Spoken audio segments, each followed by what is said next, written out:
उस समय की बात है जब भगवान शिव के पास कोई वाहन न था। उन्हें पैदल ही जंगल पर्वत की यात्रा करनी पड़ती थी। एक दिन माँ पार्वती उनसे बोली, आप तो संसार के स्वामी हैं, क्या आपको पैदल यात्रा करना शोभा देता है?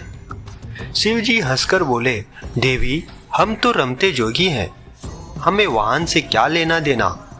भला साधु भी कभी सवारी करते हैं? पार्वती ने आंखों में आंसू भरकर कहा, जब आप शरीर पर भस्म लगाकर, बालों की जटा बनाकर, नंगे पांव कांटों भरे पथ पर चलते हैं तो मुझे बहुत दुख होता है। शिवजी ने उन्हें बार बार समझाया, परंतु वह जीत पर अड़ी रही।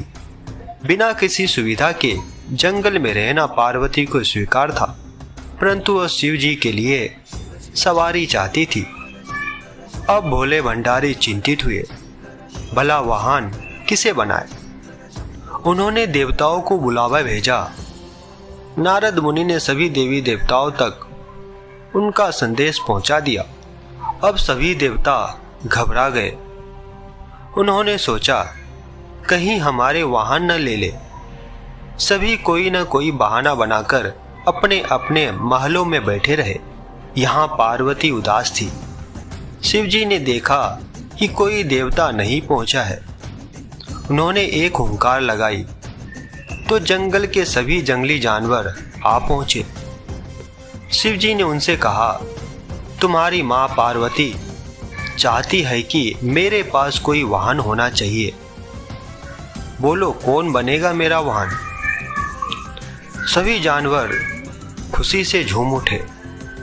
फिर एक छोटा सा खरगोश आगे बढ़ा। उसने कहा, भगवान, मुझे अपना वाहन बना ले, मैं बहुत मुलायम हूँ।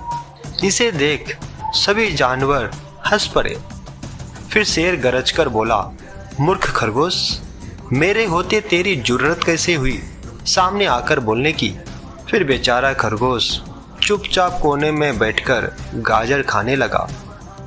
फिर शेर हाथ जोड़कर बोला, प्रभु, मैं जंगल का राजा हूँ, शक्ति में मेरा कोई सामना नहीं कर सकता, मुझे अपनी सवारी बना ले। उसकी बात समाप्त होने से पहले हाथी बीच में बोल पड़ा। हाथी बोला, मेरे अलावा और कोई इस काम के लिए ठीक नहीं है प्रभु। मैं गर्मी के मौसम में अपनी सूंड में पानी भरकर महादेव को नहलाऊंगा। फिर क्या जंगली सुअर भी किसी से कम था? वह भी अपनी थुथुन हिलाते हुए कहने लगा, शिवजी, मुझे सवारी बना लो, मैं साफ सुथरे रहने की कोशिश करूंगा।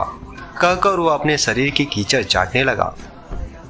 फिर कस्तूरी हिरण ने नाक पर हाथ रखकर कहा, छी, कितनी बदबू आ रही है, चल भाग यहाँ से, मेरी पीठ पर तो शिवजी सवारी करेंगे।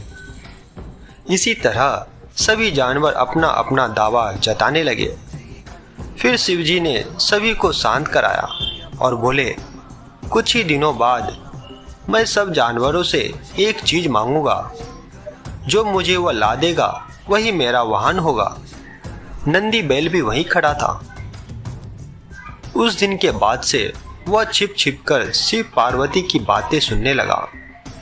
घंटों भूख प्यास की परवाह किए बिना वह छिपा रहता था। एक दिन उसे पता चल गया कि शिवजी बरसात के मौसम में सूखी लकड़ियों की मांग करेंगे, तो उसने पहले ही सारी तैयारी कर ली। फिर कुछ दिनों बाद बरसात का मौसम आया। सारा जंगल पानी से भर गया था। ऐसे में शिवजी ने सूखी लकड़ियों की मांग की तो सभी जानवर एक दूसरे का मुंह ताकने लगे। फिर नंदी बैल गया और बहुत सी लकड़ियों के गट्ठर ले आया। फिर भगवान शिव यह देखकर बहुत ही खुश हुए। वे मन ही मन जानते थे कि नंदी बैल ने उनकी बातें सुनी है, फिर भी उन्होंने नंदी बैल को अपना वाहन चुन लिया।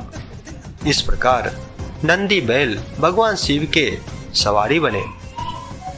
फिर सारे जानवर उनकी और माँ पार्वती की जय जयकार करते लौट गए। तो दोस्तों, उम्मीद करता हूँ आपको आज की वीडियो पसंद आया होगा। पसंद आया हो तो इसे लाइक शेयर जरूर कीजिएगा और ऐसे ही ज्ञानवर्धक वीडियोस के लिए आप हमारी इस चैनल को सब्सक्राइब जरूर कीजिएगा। धन्यवाद।